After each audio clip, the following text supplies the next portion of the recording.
Hello everyone, physics educator channel में आपका स्वागत है।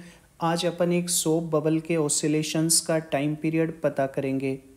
अपने को एक स्फेरिकल सोप बबल दिया हुआ है। सोप फिल्म का मास m है। इसके द्वारा इनक्लोज्ड गैस का मास अपने को नेग्लिजिबल लेना है।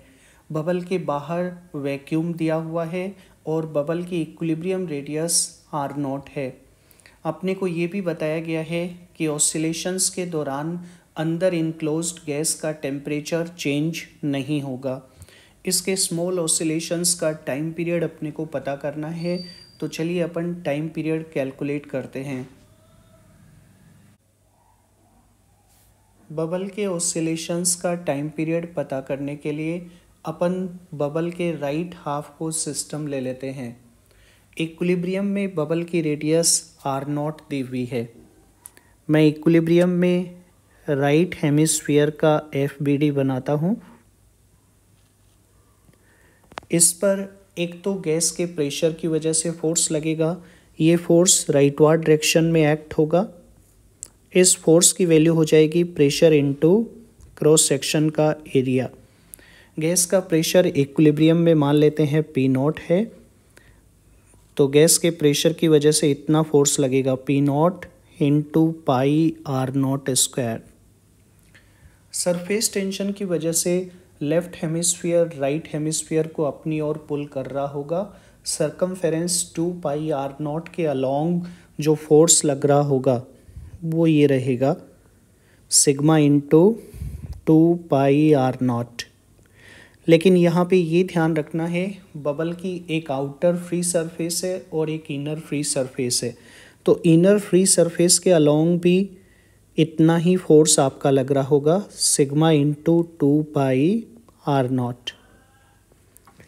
इक्विलिब्रियम में नेट फोर्स 0 होगा, तो नेट राइटवार्ड फोर्स नेट लेफ्टवार्ड फोर्स के बराबर होगा, यानी P0 into pi r0 square.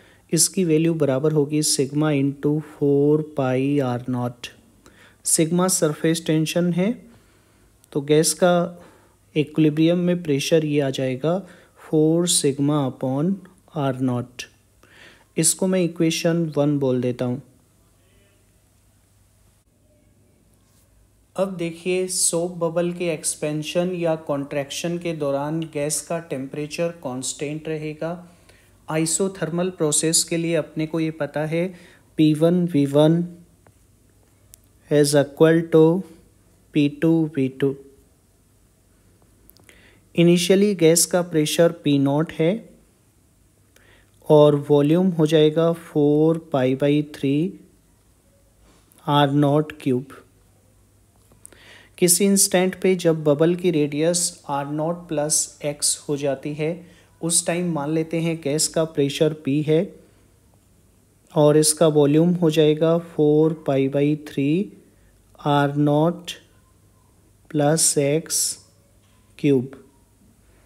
यहाँ से मैं गैस का प्रेशर निकाल सकता हूँ। प्रेशर आ जाएगा इनिशियल प्रेशर या इक्विलिब्रियम के अंदर pressure P0 into r0 cube upon r0 plus x cube.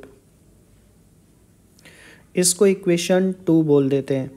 Equation 1 के अंदर अपन ने P0 की वैल्यू निकाली थी।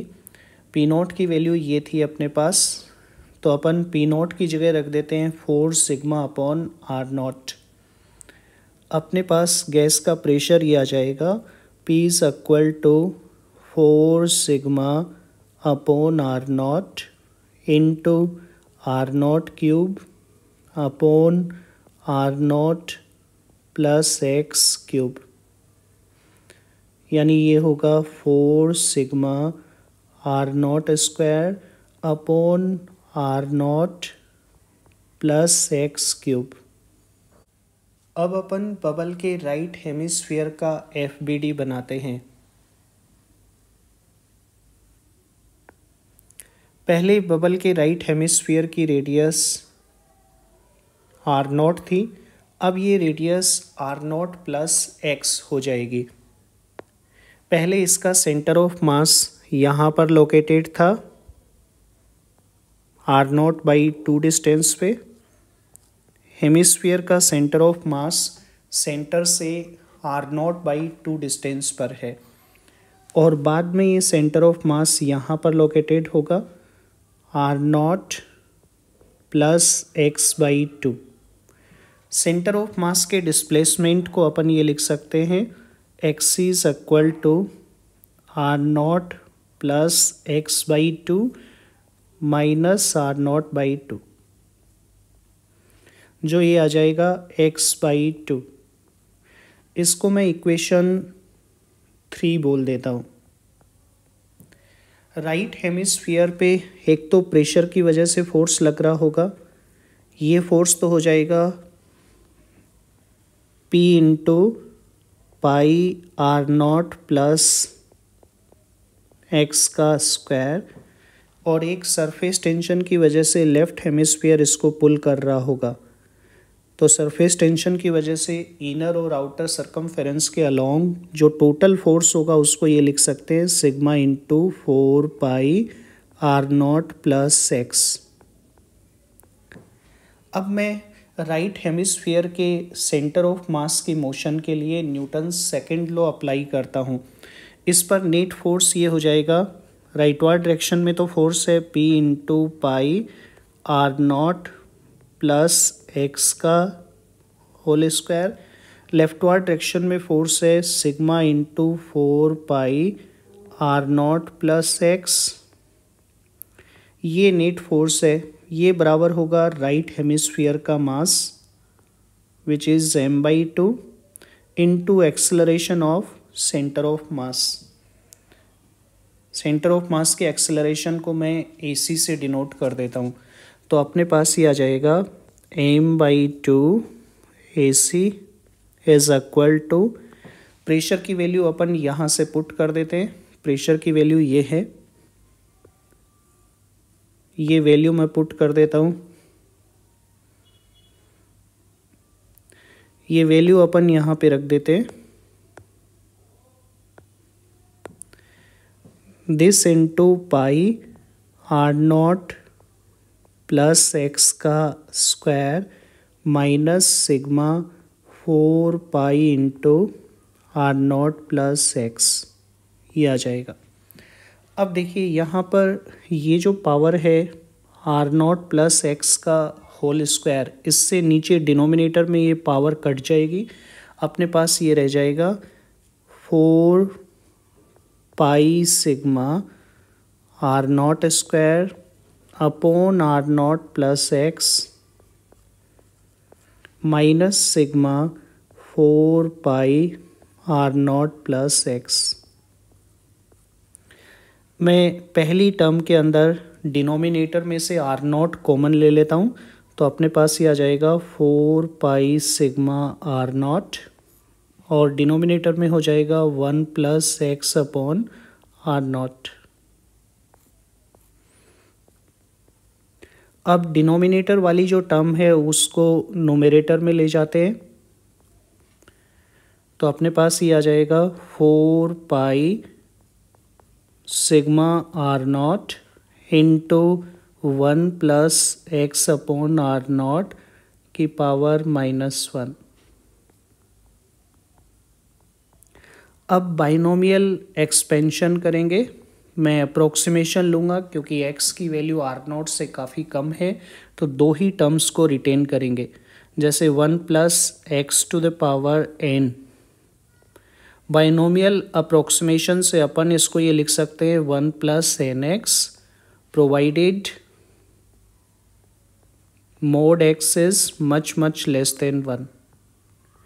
तो यहाँ भी जो डिनोमिनेटर में x/r0 है ये 1 से काफ़ी कम है, तो अपन ये लिख सकते हैं m/2 × AC = 4π σ r0 into 1 - x/r0, और बाकी टर्म्स एज इट इज़ लिख देता हूँ। अब अपन ब्रैकेट को ओपन करते हैं, तो पहली टर्म तो आएगी 4π σ r0, सेकेंड टर्म होगी 4π σ x। सेकेंड जो टर्म है, सेकेंड जो ब्रैकेट है उसको भी ओपन कर लीजिए, sigma 4πr0 minus sigma 4πx। ये सिग्मा 4πr0 इससे कैंसिल हो जाएगा, तो अपने पास ये रह जाएगा m/2 into acceleration of centre of mass is -8 sigma x। अब यहाँ पर देखिए, मैं राइट हैंड साइड में जो x है उसको सेंटर ऑफ मास के डिस्प्लेसमेंट की टर्म्स में लाना चाहूँगा। सेंटर ऑफ मास का डिस्प्लेसमेंट xc है which is equal to x/2। तो मैं x की जगह 2xc पुट कर मैं x की जगह 2xc पुट कर सकता हूँ, क्योंकि अपने को पता है x is equal to x/2। तो x की जगह आप 2xc पुट कर दीजिए, 2xc। यह आ जाएगा m/2 इंटू AC, यानी AC की वैल्यू ये आ जाएगी -32 pi sigma upon m into XC। अब अपन ये देख रहे हैं कि एक्सेलरेशन जो है वो डिस्प्लेसमेंट के प्रोपोर्शनल है और उसके अपोजिट डायरेक्शन में एक्ट हो रहा है। इसका मतलब सिंपल हार्मोनिक ऑसिलेशंस होंगे। अपन एक्सेलरेशन को ये लिख सकते हैं AC is equal to minus omega square XC, जहाँ पे ओमेगा तो ये हो जाएगा √32 पाई सिग्मा अपॉन m, और टाइम पीरियड ऑफ ऑसिलेशन होगा 2 पाई अपॉन ओमेगा, जिसको अपन ये लिख सकते हैं 2 पाई √m अपॉन 32 पाई सिग्मा। मैं 2 पाई को अंदर ले जाता हूँ तो टाइम पीरियड को ये लिख सकते हैं √4 pi square m upon 32 pi sigma, यानी टाइम पीरियड आ जाएगा पाई से ऊपर एक पावर कट हो जाएगी, 32 से 4 को कट कर दीजिए तो ये आएगा m पाई अपॉन 8 सिग्मा। ये अपना आंसर हो जाएगा। दोस्तों, मैं आशा करता हूँ आपको आज की प्रॉब्लम पसंद आई होगी। अगर आपको ये वीडियो अच्छा लगा है तो please like, share and subscribe.